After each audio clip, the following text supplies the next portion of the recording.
Welcome to the No BS Spiritual Book Club's live streaming interview series, where leading new thought teachers, speakers, and authors share the intimate stories behind the 10 best spiritual books that inspired them the most on their spiritual journey. From well-known classics to hidden gems you might never have heard of, the No BS Spiritual Book Club saves you time and money by sharing reliable recommendations from those who've walked the path before you.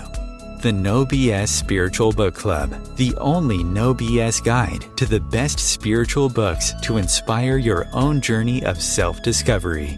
Here's your host, founder of the No BS Spiritual Book Club, Sandie Sedgbeer.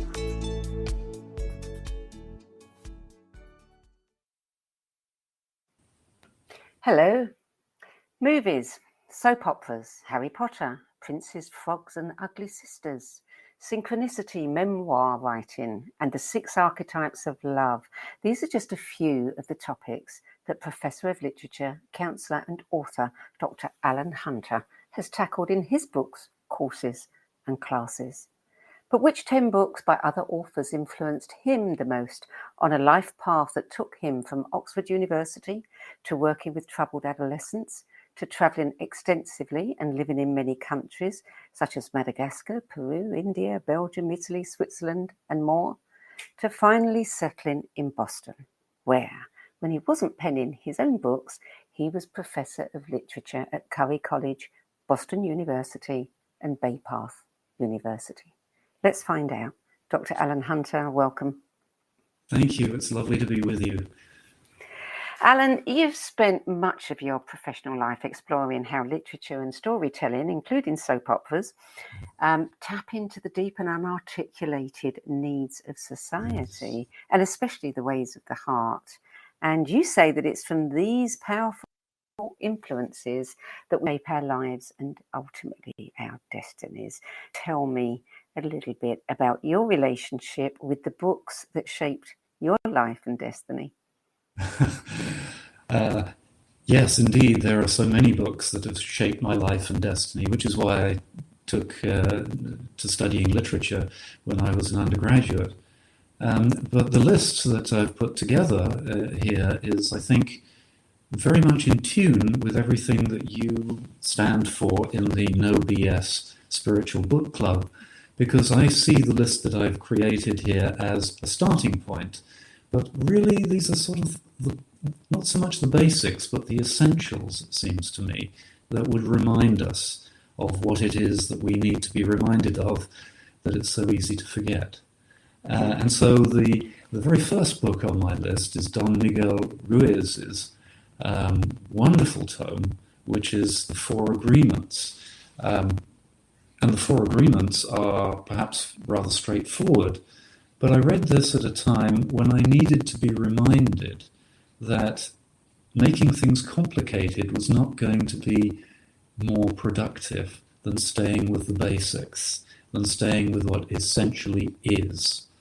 And at this point, I'm reminded of things that occur in the Bible, for instance, where Jesus is asked what the most important commandments might be, and he comes out and he just says very straightforwardly what they are. And one of those, which has always tickled me, I think, is love your neighbor as yourself. He didn't say love your neighbor as yourself if he's like you and if he's white male but don't love him if he's Muslim or etc. etc. etc. Well, he couldn't have said Muslim because Islam hadn't been founded yet. So Don Miguel has this wonderful, straightforward 4-part harmony, you might say, of ideas. He says, first off, you've got to be impeccable with your word. Allan, I'm just going to have to stop you for a second because I think that we are getting a lot of interference. Our producer has just sent me a note and I'm hearing a crackling again, which we were hearing just before we started.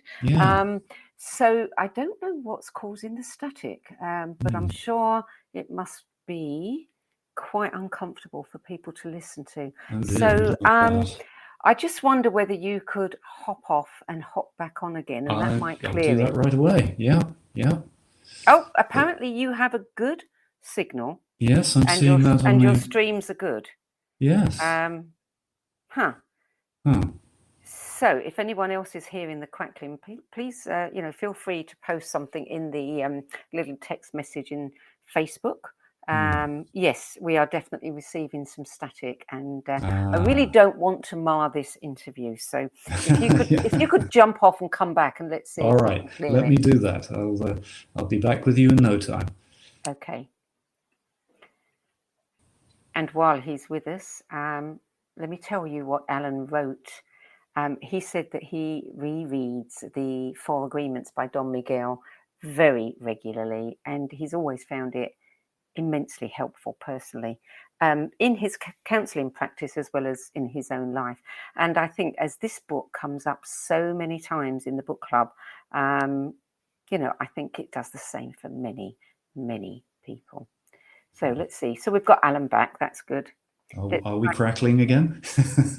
Not at the moment. Not at the moment. That seems to have cleared it. I hope it doesn't come back. Yes. So I was just reading a little bit of what you'd written about the 4 Agreements and how it's impacted you personally and how you use it in your counselling. Yes. Yeah. So if you would like to continue what you were saying. Okay, well, I was just saying that the 4 Agreements are charmingly straightforward, but they're reminding us of absolutely essential things. Be impeccable with your word. Say it, mean it, choose your words carefully. Wow, how often do we need to be reminded of that? And self-talk is also part of that. What you say to yourself, be impeccable with that. The second one, which is I remind myself of every day, is don't assume, don't make assumptions. That's a big one. That's a really big one. Yeah, I find myself doing that all the time. Well, don't we all? And so Don Miguel's words are, don't assume that it's about you. It might be about something else. It might have nothing to do with you. Don't take on something that isn't yours.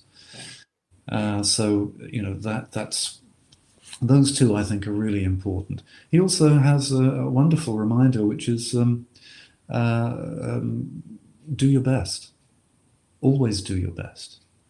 The number of times I'm sure when we've all felt like, oh well, I won't try that, and that leads on to nothing good. But if we're doing our best, we can't reproach ourselves with anything later. So those agreements, those are 3 of the 4, those are the ones that really resonate, I think, most with me.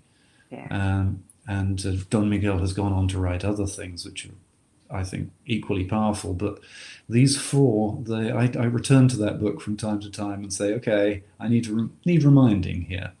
This helped me at a time when I was trying too hard to please people, when I was assuming all sorts of things that weren't necessarily true. When I perhaps wasn't always doing my best because of the assumptions. So it's a very, very powerful book. So that would be the first one, I would say. There's absolutely no BS in that book. None at all. None at all. It's short, it's to the point, and it's like, like all the good bits in every major spiritual teaching, as I said in the Bible. It just says, treat others like you want to be treated. Boom. No ifs, ands, or buts. When you think about Rudyard Kipling's If and how long it is, and it's brilliant, but in 4 lines, Don Miguel has written. It's the Bible. It's what we should live by. I think so. I think so. And things that are short and direct go to the heart. Things that get to be long and overly complicated and overly refined, they go straight to the head. And when information goes only to the head, we don't feel it, we don't remember it, we don't live it. So we spend too much time trying to figure it out when it's there. Yes, and work the angles. What does it mean? And of course, major religions have done that until they've turned blue in the face and turned the rest of us blue in the face too. So Don Miguel is one of my favorites. Mine I think too. The second book, it's interesting because certainly the majority of your books, bar maybe just a couple, well, no, maybe just one, are all actual classics. I mean, they're all classics, but there's one book that doesn't quite fit in with the rest. We'll get to that one in a minute. Okay. But yeah, I mean, the second is a real classic, and it comes up again and again. Yeah, I'm Probably sure. your list would probably echo if I was to go back over the 98 episodes that we've done and compile the list. I would imagine that your titles would be at the top. Yes, well, good, because For that's frequency. Louise. Yeah. Yes, that's Yeah. Louise Hay. Yes. You know, all of Louise's work was exquisite, but you can heal your life came to me at a time when I didn't believe I could heal my life, my body, or anything very much, and it let me see. Oh, okay. Physical illness is very often a manifestation of a spiritual, personal, emotional crisis. And I felt that myself. I was very sick at one point in my life until I realized, oh, a lot of this is being made worse by what's going on between my ears. So when I picked up Louise Hay's book a lot later, I thought, this is what I needed. And it's been that way ever since. And it's been wonderful to recommend to my counselees, my clients. I've always come back to, could there be an emotional or a spiritual component to what it is you're feeling, the way you're shaping your life, and your physical illness? The fact that you are unable to walk. Why might that be? What might be going on that leads you to be convinced you cannot walk, or you cannot dance, or whatever it is? So Louise Hay, in all her wisdom, blazed a trail very early on, at a time when I'm sure a lot of people said, this is ridiculous. And with every passing year, more and more people are saying, as you just demonstrated, more and more people are saying this is the real thing. We must pay attention to that. We're getting some more static now, Alan, and I don't know where it's coming from and why it pops up after you've been talking quite clearly for several minutes. Might there be something that is touching something in your room? Have you got any other technological equipment beside your computer? Nothing that's turned on apart from the router to the internet. That's really weird. I don't know what to suggest. There's a light here. So would that make any difference? No, that's not made any difference at all. Okay, I'm just wondering if you were to turn your sound off and on again. I'm not a technician, so okay, I don't know what to do. Here we go. I'll turn the sound off now. No, it's not off. Turn it back on. I can hear No? you. You can hear me? Yeah. Oh. Well, I can only go by what the little label says. Okay. Do you have a mic plugged in? No. You don't have a mic plugged in. No, I'm using a mic that's then in it the has to be the mic on your computer. Yeah, it has to be something like that. So I don't know what we would do about that. No, I don't know either, actually. Let me just ask our producer how bad it is, because I really don't want to do a show where we can't hear you. What you've got to say is well worth listening to. So, Chris, is this going to be something that is really going to be a problem? Do you think we should reschedule the show? Do you have a headset that you could plug in, Alan? If you could plug a headset, it may make a difference. I'm not even sure where the headset is anymore. I would have to take some time to go and find it. It would take too long to find it. Okay, well, Chris is saying that it is staticky, but we can hear you. So let's give it a go and see what happens. If it really is awfully bad, then we'll continue, but we'll also have you back and do it all over again. Yeah. Okay. All right. All right. So is there anything more you want to say about Louise Hay? Perhaps that was everything that needed to be said, that she was a trailblazer and she was speaking very directly. I mean, she even gives a chart that says, if you've got these physical symptoms, this is what the spiritual response might be that's worth looking at. And although it's not 100% reliable all the time, I'm sure it's reliable a lot of the time. So she handed power back to the reader in a world which is medicalized and takes power away from the patient on a regular basis. So I can't thank her enough for that. I wish she was still here for me to thank her. You and millions of others. I mean, again, that's also a book that's worthy of being called a Bible, because I'm sure many people, consult it again and again and again. So book number 3, Be Here Now by Ram Dass. Yes. Again, Ram Dass is charmingly straightforward, because the title basically says it all. It says, Be Here Now. And it's the essence of Hinduism, and the essence of Buddhism is you're here, be here, be present, pay attention. Don't sleepwalk through life. Don't get lost in the future projections. Don't give in to all that stuff that mulls over in one's brain about the past, especially at 3 o'clock in the morning when you can't sleep. He says, don't do it. Be here now. And how beautiful the world is. Now, he took a long time, you might say, in the book to spell that out, but he spells it out gently in a way that is so persuasive, and he tells us a lot about his own personal history, his move away from academia, which is all about the future and covering your back in case, and he's, no, be here now. What a marvelous piece of advice that actually, if I had tattoos, I'd probably have that tattooed on some part of my anatomy. I don't. So, so be here. Can you do it? Very hard to do. Do you remember where you were at in your life at the time you read this book?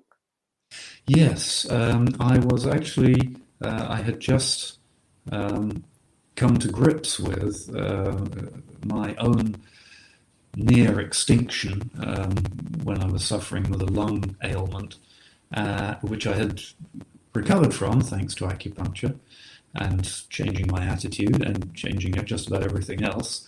And then years later, I said, I really have to look at what was going on for me. And that was when I picked up Ram Dass, and I said, that was my problem. I wasn't being present to what was. I was being everything else, but not that. And so I read this book and I said, I can't believe it's speaking straight to my heart so convincingly. So that happened. But, like most things, you have a major life event, and maybe it takes you 5 or 6 years to come to grips with it. You don't come to grips with it the same afternoon. It takes time to process, yeah. It takes a lot of time. And so I was ready, and the book jumped out at me, as so many books have done in my life. They have a way of doing that, don't they? They do. God bless them. Like little guardian angels. Look at me. I do like the guardian angels, I must say. They've been very, very, very patient with me. Yeah. So book number 4 is Siddhartha. Yes, book number 4 is Siddhartha. Mm-hmm. Again, another one that comes up so many times, more than I can count. Oh, good. Yeah. Well, I'm very happy about that. I had read Siddhartha when I was very young, maybe 17. And then when I began teaching at Curry College, the person I was teaching with and myself, we said, let's bring in a book about transformation, about change. And we said, well, here's this nice short book, which is always good if you're teaching undergrads. It's called Siddhartha. And my colleagues said, it's about India, it's 500 years BC, they'll never get it. And we said, we'll try it anyway. And we did, and we kept teaching it each semester for, perhaps a dozen years. And each time it went deeper. It resonated with me. Because the story, in case people don't know, is the story of the person who later became the Buddha and what he goes through in order to strip away the illusions of life. He leaves his family, he goes into the city and becomes a wildly successful merchant because he doesn't care. He doesn't care. Throws the money around, more money comes. And then he decides to go for poverty But on the way, he has an affair with the most beautiful courtesan in the town, because he wants to discover whether he can find himself in sex.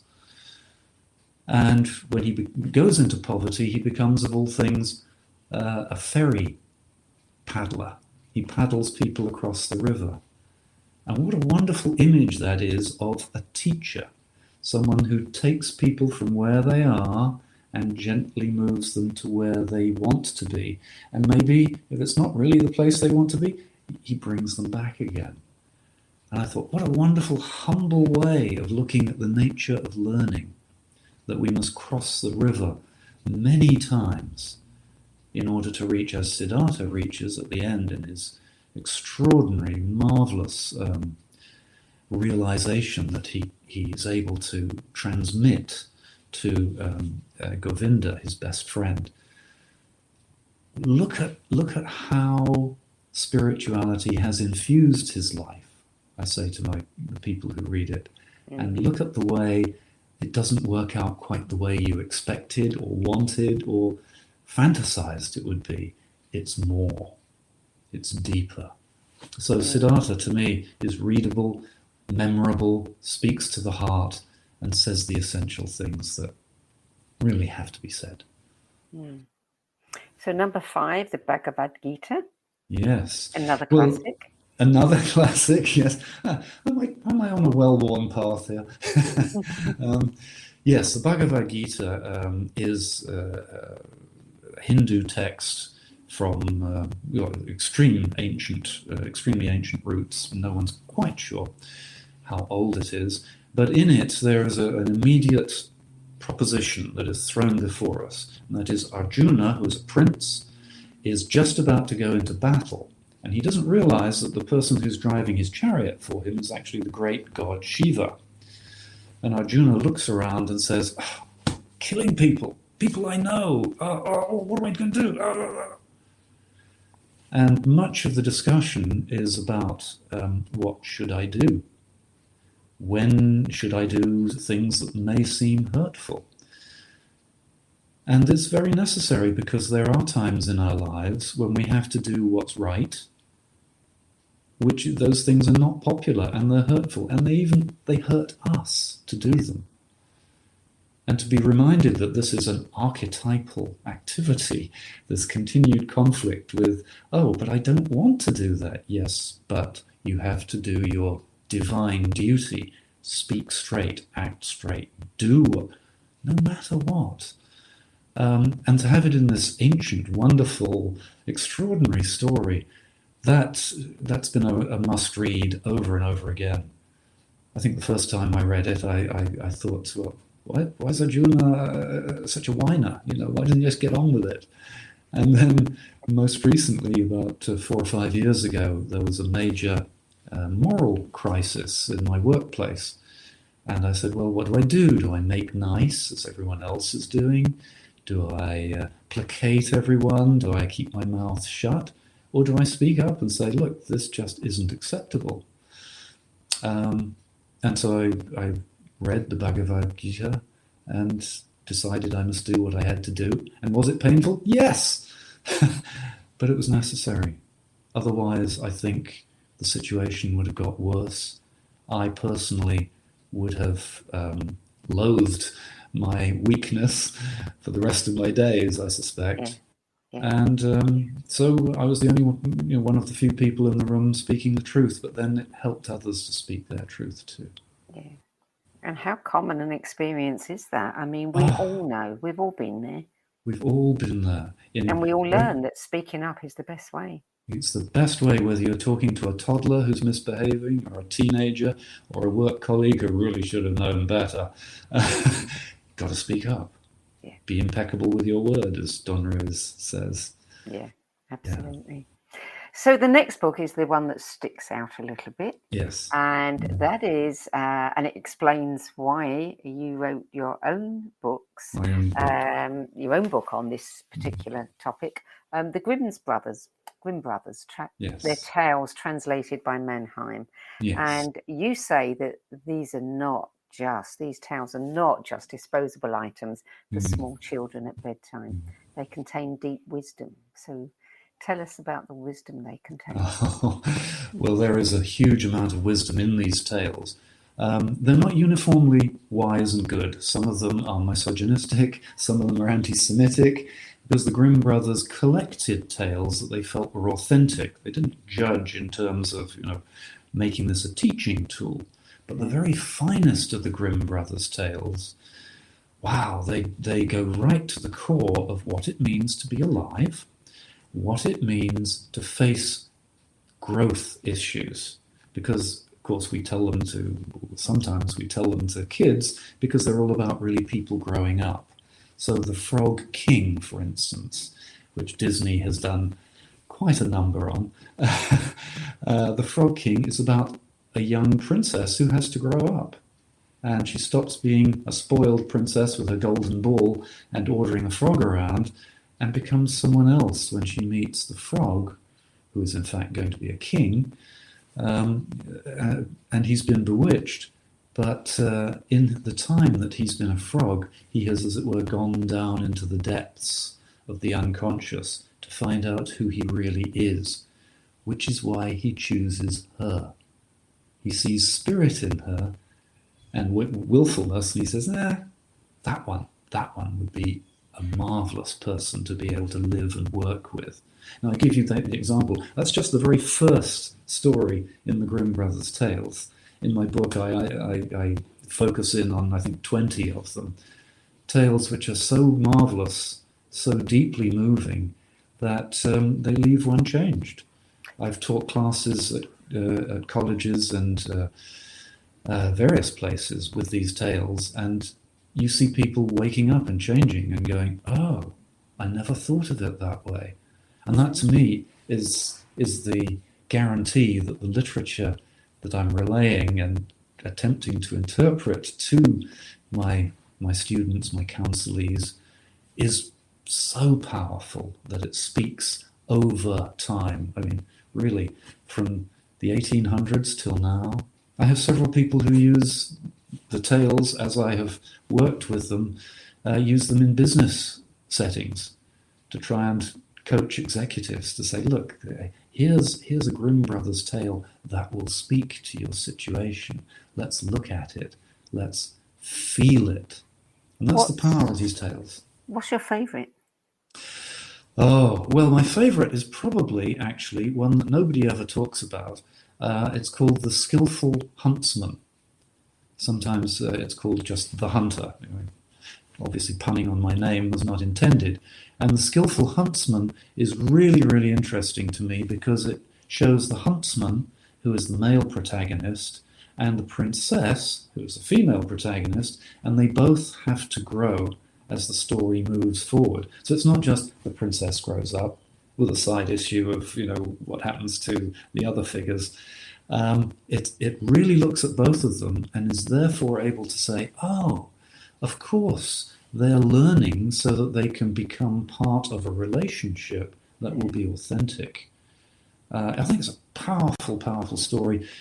Disney, Pixar did a version of it that is very entertaining, but utterly forgettable. In fact, I can't even remember what the full title of it is. And I watched it. It has Angelina Jolie in it. And I watched it and said, okay, fine.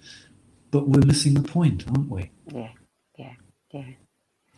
It strikes me as you're talking that this would make a great oracle deck. Yes, actually. That's a really good idea. Yeah. A really good oracle. You better get on that one before somebody else does. Thank you for that idea. I'll be on the phone to my publisher tomorrow. Yeah, I mean, if you can learn something from every single one of them, they've all got a message. Yes, they have. Yeah. And sometimes the messages are just extraordinarily powerful. Again, they speak to the heart, not to the head, but to the heart. Yeah, well, call that publisher. Yes, I will. Book number 7, Spontaneous Healing, Andrew Weil. Yes, well, spontaneous healing. Yeah, I have to say, this is a fabulous book, and this is the first time it's appeared on anyone's list. Really? Yeah. Really? Gosh, well, I remember when it was still quite new, and when many people were saying, "Oh, spontaneous healing is just a statistical error; it can't mean anything at all." Now, of course, Andrew Weil has gone on to write many, many books, but I think this was the big groundbreaker because he dared to stand up as an MD and say, "We don't know everything about healing. We can give you pills, we can cut bits off you, but we don't know about healing. Let's see how it might work when it is so-called spontaneous." He risked everything in this very brave and very straightforward way because he has serious credentials. And for a while there, many of his colleagues wouldn't speak to him. But for me, at a personal level, I know about spontaneous healing. I've seen it. I've been there. I've felt it. Do we need modern medicine? Yeah, occasionally we do. We need it to nudge us on the way. Do we need acupuncture and Reiki? Yes, of course we do from time to time. But without whatever it is that is inside us, call it spirit, that wills that we want to connect with the whole and healed part of ourselves, nothing is going to change. And there's Andrew Weil saying it right there, up front and center, all those years ago. And I can't thank him enough. I can't thank him enough for blazing the trail.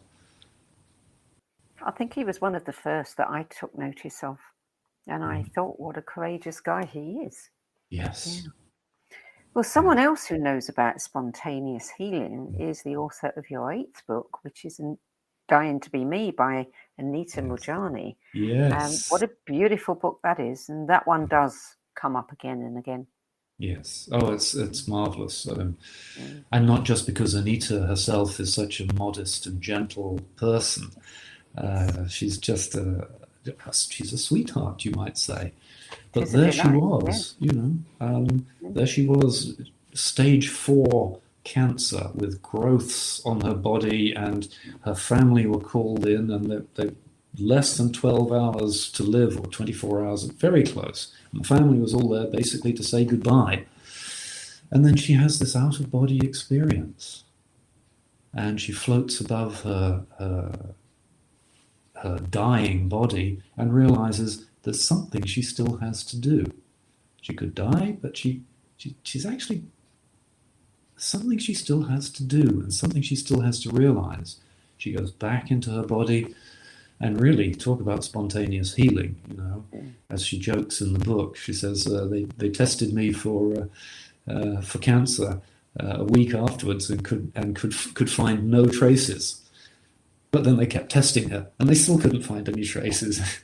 I'm sure in the medical charts it still says, has cancer, but there's no sign of it.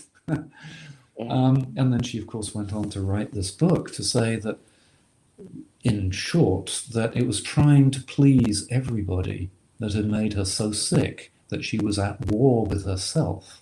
And that was when the cancer threatened to destroy her. I have so many clients, I've had so many clients come through my hands who've been at war with themselves. I've been at war with myself, and it made me sick.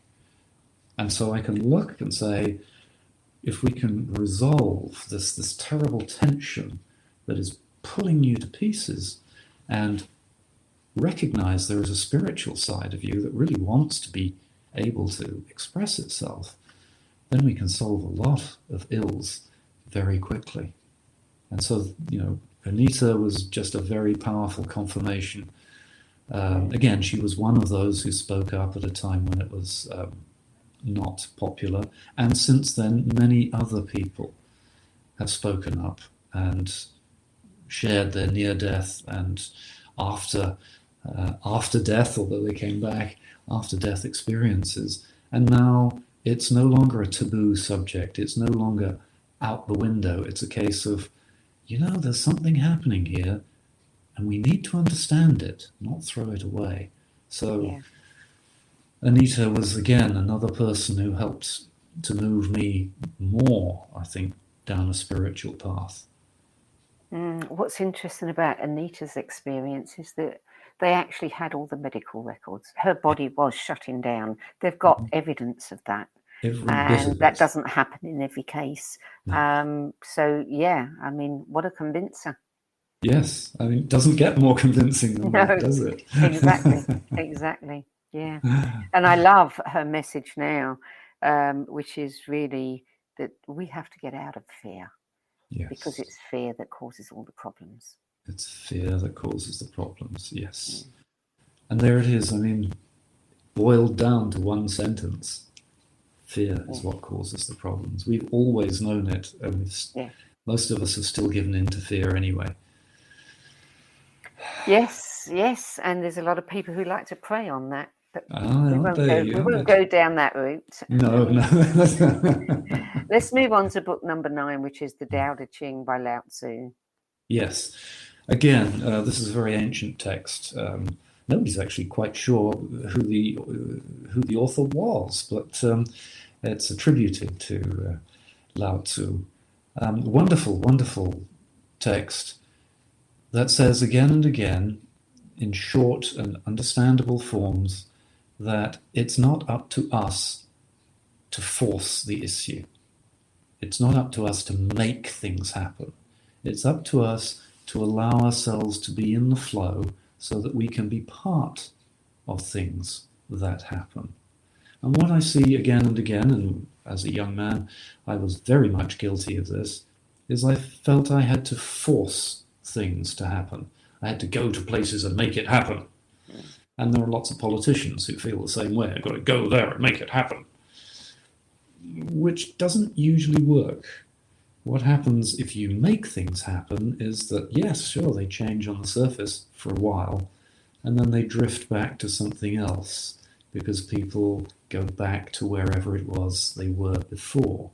But if we can be aware of flow, then we can see, oh yes, okay, things happen because there is a will for them to happen. And the will is a spiritual will, the will towards goodness, the will towards equality, towards generosity, all those things that we have within us that we cannot force.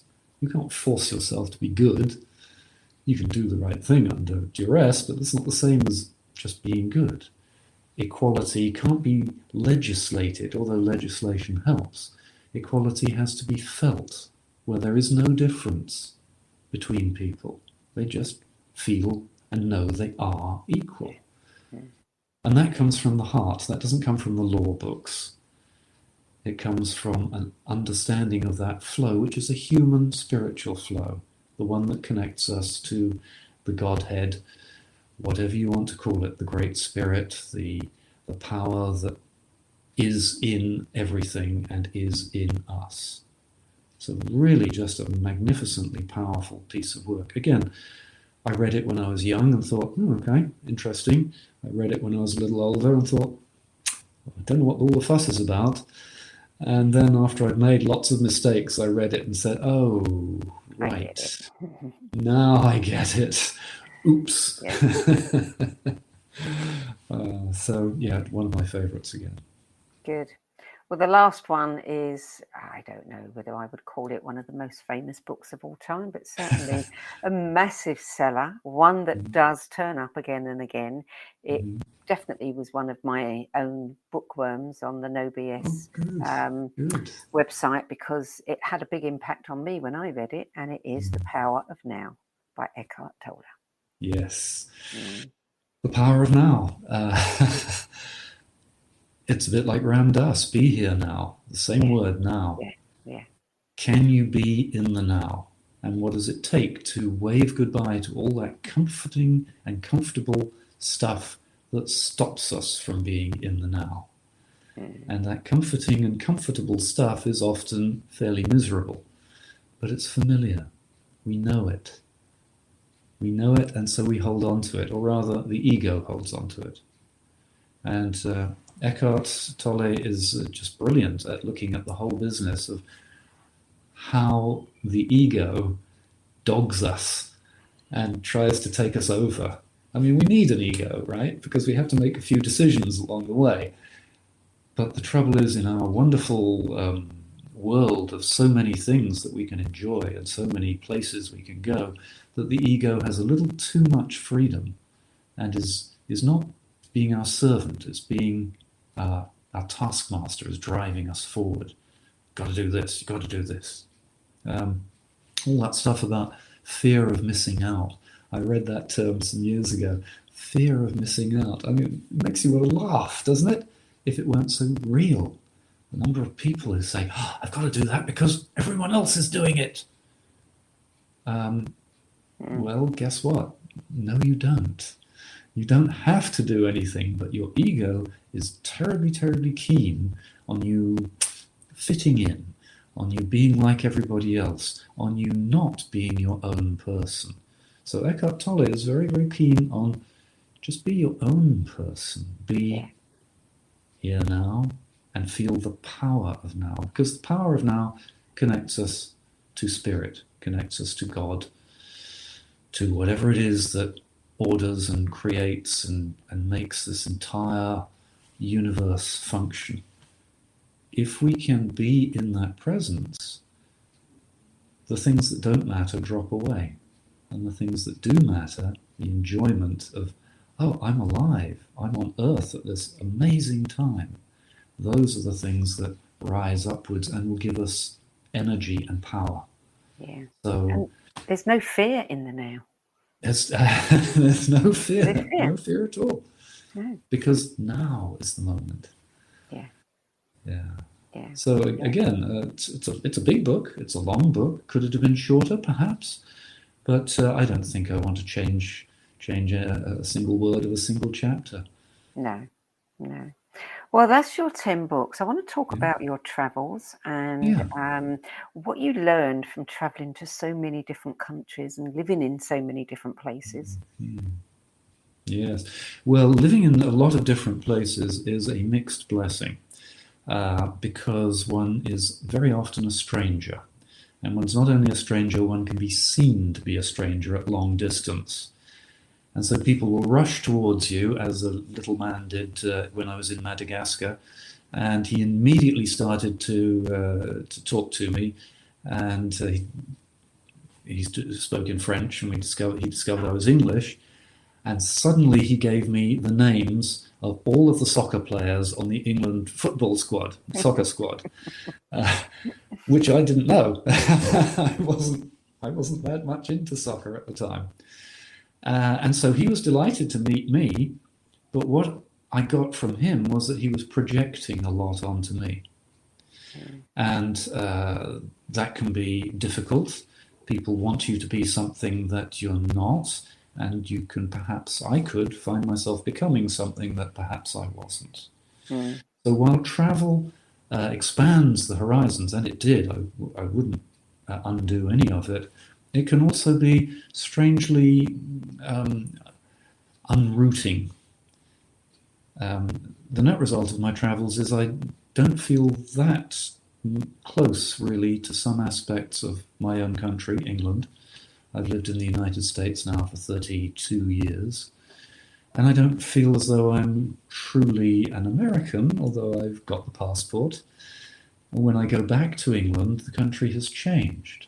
It's not the place. I'm sure this is ringing bells for you, Sandie. It's not the place I left. Yeah. So where do I belong? Where is my rootedness? And what does that do to one's sense of having a purpose in life? Many people feel they have a purpose in life because they're in a community surrounded by family that gives them a very strong sense of what they're there to do. By the same token, it doesn't deprive you of that if you've travelled around. I've made a home here, and I've found that yes, I do have a purpose. I have my daughter is married and has kids, and so we have lots of grandkids, and I have a purpose there to help be part of making them grow, or allowing them to grow, I should say. It doesn't sound like much, but I wouldn't have thought there was anything more valuable than that. Being part of helping people to grow. wow, I mean, that's what I do, whether it's with my counselees or with my books. Exactly. I try to help people to grow. But moving around, there are some countries that one feels perhaps more welcome in than others. European countries, for instance, would be those because I look European, Yes. so I fit in. Yeah. In India, I did not fit in, and so small children in large crowds would come running after me, yelling the only phrase of English two phrases of English they knew, which is "What is your name?" and "Give me a pen." And to have that echoing in your mind constantly for a 14-hour day is a little wearing. It's hard to concentrate on anything else. So that's when you have to be here now. Okay, this is what it is. Yeah, absolutely you do. And you have to develop a sense of yourself. Yes. Because as you say, there's so much, different stimuli and things pulling at you that you really have to stay strong and centered in who you think you are. Yes. Yeah. Yes. Yeah. Your books, I mean, they include titles like Stories We Need to Know, Reading Your Life Path in Literature, Write Your Memory, The Soul Work of Telling Your Life Story, The 6 Archetypes of Love, From Innocent to Magician. We've already talked about Princes, Frogs and Ugly Sisters. You did, yes. There's the Sanity Manual, which is a book of writing exercises that you've used for 30 years to help clients overcome blockages, which sounds very interesting, and a novel as well. What I want to ask you is, of all the books you've written, which one would you most like to see turn up on someone else's 10 best list? Well, it's like, asking me to choose a favorite child, isn't it? Well, funnily enough, I was thinking about this just before we came online here, and I thought, which one of them do I think? And I think it would have to be Write Your Memoir. The soul, got it right here, in fact. Here it is. The soul work of telling your story. I'll wave it around to prove that I really do have it right here.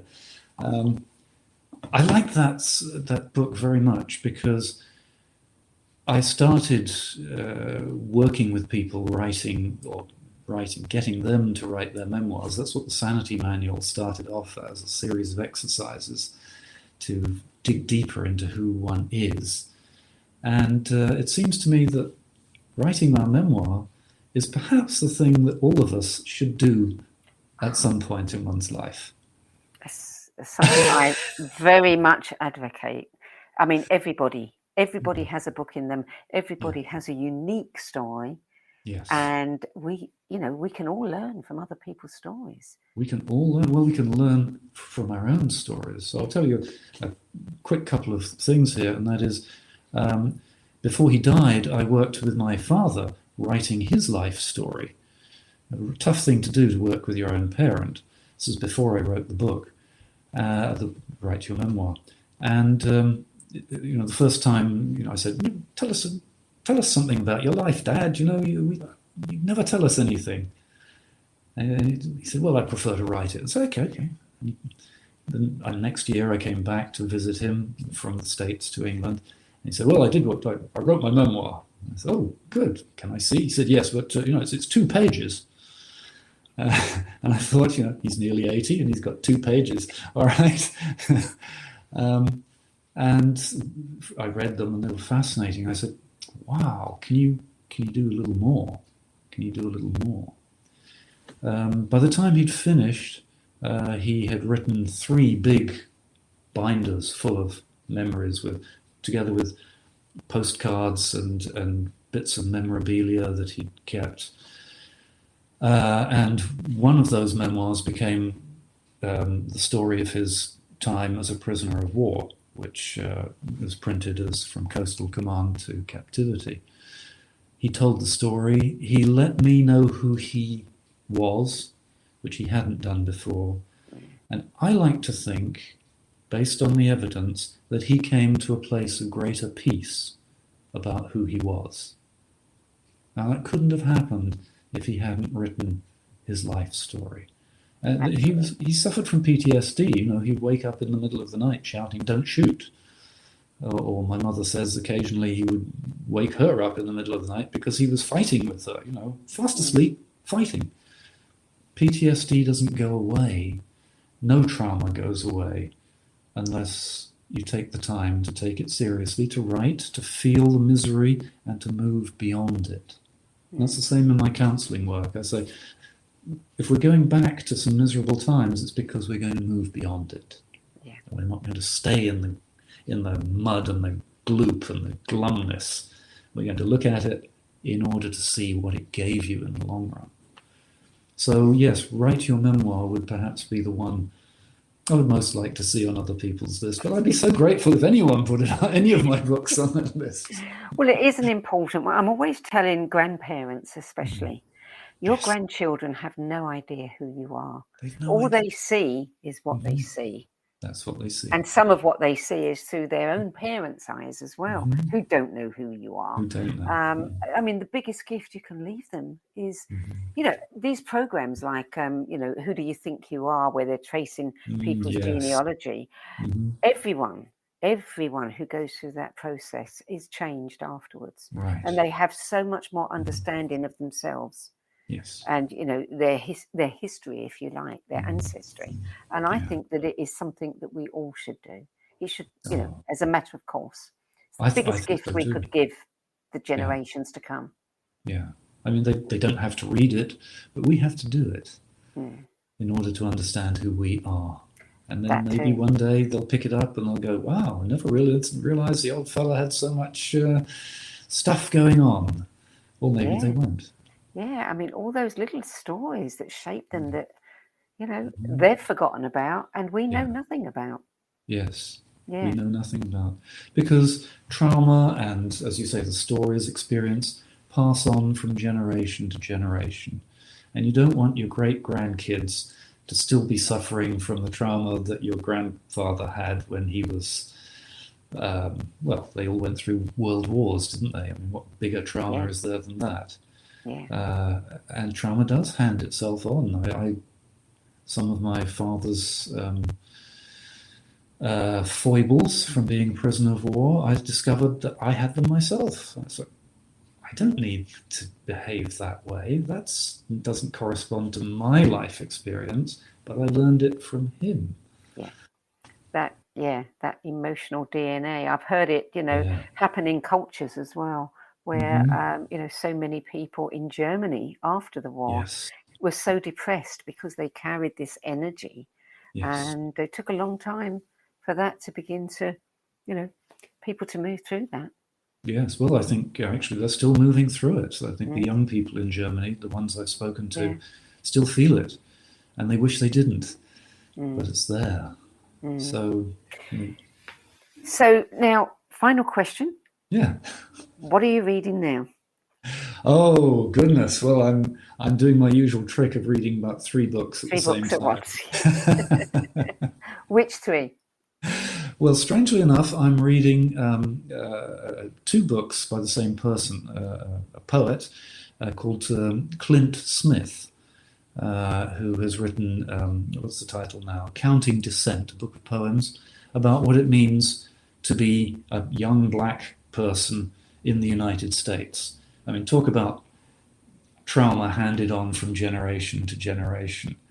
Very wonderful poems. And I'm also reading his prose work, in which he, as a young black man, goes and visits sites in the United States where slavery happened. So he visits, you know, Jefferson's estate, Monticello. He visits Attica prison, and so on. And looks at it through the eyes of what's the history that we're suppressing here. That book is called How the Word is Carried. Wonderful title. And what he realizes, of course, is that, you know, you don't just go out there and say, as Lincoln did in 1865, you know, slaves are all free now. It doesn't change. It takes generations to get free of that sense of being kept down, even if white supremacists weren't around to keep on doing it. Yeah. And unfortunately, there are quite a few who seem to be intent on that. So it's a very, very moving, very powerful pair of books that I'm dealing with right now. And the third one? The third one, well, strangely enough, is also by someone called Smith. It's a woman called Emma Smith, who is writing, of all things, about Shakespeare, one of my favourites. And she's a professor at Oxford, my old alma mater, and she's writing a very entertaining book in which she argues something that I'm so glad to hear and see articulated. What she's saying is Shakespeare doesn't give you answers. He asks questions. And it's in the asking of the questions that the audience gets whatever it is that enriches them. And so, for instance, she has a wonderful analysis of Romeo and Juliet, which we all think we know, and which we've all heard and seen more times than we care to mention. And what she says is, come to the end of the story, can we condemn the two families? Well, we can condemn the two families for not being particularly friendly. Can we condemn these two people for suicide, which in a Christian society at the time would send you straight to hell? Or do we even want to condemn them? Can we praise them? No. Do we feel sympathy for them? Yes, even though they sometimes behave in outrageously uncontrolled ways. And that, it seems to me, is a wonderful way to look at this play and all Shakespeare's plays, because again and again he asks us not to sit back and say, oh yeah, those are the good guys, those are the bad guys, know what to do, know what to think. Shakespeare, again and again, comes towards us and says, so what do you make of this? What do you think's going on here? And of course, that's why actors love to play Shakespeare. Yeah. That's why audiences adore, to this day, going to the South Bank Centre in London and it's raining and they're in the pit there and they're watching the Shakespeare players.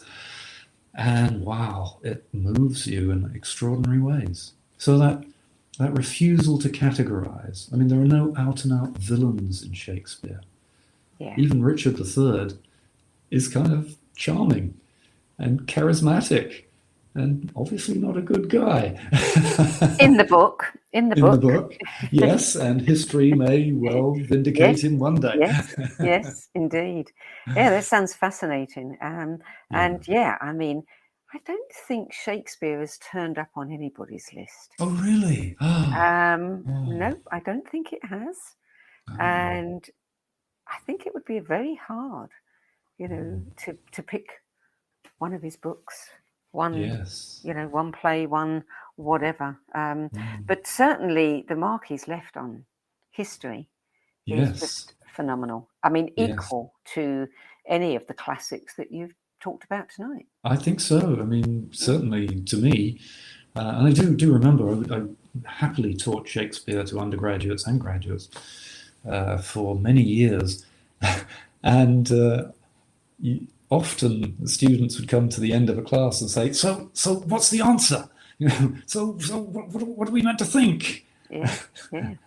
And that would be the set of students who really wasn't quite up to speed, and the other side of the room would say, that's the whole point. He's not telling us the answer. Yeah, he's making us think. Yeah, and in today, when so many people just want to be spoon-fed an answer, why is the economy bad? Oh, it's immigrants. Not really. Let's think about this one a little further. Why is the Democratic Party bad? Because they want to take our guns. Well, let's just parse this out a little bit. So it's a kickback, it seems to me, against easy answers. Yeah. When I worked in the prisons, people kept saying, things like, well, way to deal with criminals is you put them on a chain gang and have them, mow the sides of the roads. I said, right, that's a really simple answer to a terribly complicated question. Why people offend and why they keep offending. So Shakespeare to me is sort of the pushback, the antidote, and I hope he will never go out of fashion. I don't think he will. He hasn't done so far. He's got longevity, for He's sure. got legs. Yeah, absolutely. Allan, I want to say thank you for contributing your 10 best list of books I to should be the thanking No you. BS library. I hope it was a really good experience for you. Oh, yes. And it's certainly a good experience for us. And if you go ahead with that suggestion, which I certainly hope you should, I want to receive the first Oracle deck off the press. Done. and I will be much more grateful than just that, believe me. Well, yeah, think about it, because I think that is the perfect Oracle deck. You've got, yeah, absolutely. And it's a great one for kids too. It is. Ooh. Get going. Yeah, yes, and thank you again. Yeah. This has been so much fun, Sandie. It's always such a pleasure to speak with you. It's great. You too. And thank you so much for taking the time. And it's interesting how the static has disappeared. Isn't it? Yeah. Sometimes problems solve themselves. Sometimes they do, if you give them time. Absolutely. Well, that's it for this show. We'll be back at the same time next week with another edition. And till then, it's me and from Allan Hunter. Thank you, Allan. And it's goodbye from me.